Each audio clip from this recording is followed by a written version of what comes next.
Министрлер кабинети пиязды өлкө сыртына чыгарууга коюлган чектөөнү алып салды.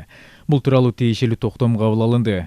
Кыргызстанда пияз кымбаттап кеткендиктен 1 февралда экспортко 3 айлык мөөнөткө тыюу салынган эле. Кийинчерээк Айыл чарба министрлиги тыюуну алып таштоону сунуштаган. Эске салсак, Өзбекстан менен Пакистанда пияздын түшүмү начар болуп калгандыгына байланыштуу импорту күчө түшкөн. Мындан улам Өзбекстан, Казакстан жана Кыргызстан дефицитти алдын алып, бааларды кармап туруу үчүн пиязды экспорттоого убактылуу тыюу салган. Айыл чарба министрлигинин маалыматы боюнча ай сайын ички керектөөгү 6000 тонна кетсе, фермерлерде 50 000 тонна запас бар. Мыйзамдарга ылайык, эгер запас 3 айлык керектөөнү жапса, өлкөнүн азык-түлүк коопсуздугу камсыздалды деп эсептелет. Мындан тышкары, апрелде жаңы түшүм жыйнала баштайт жана пияздын көлөмү керектөөдөн ашып кетиши мүмкүн. Мында фермерлер жабыркап калат. Пияз тез бузулуучу жашылчанын катарына кирет. Ал +10 градус температурада сакталат. Ал эми март айы +20га жетиши күтүлүүдө.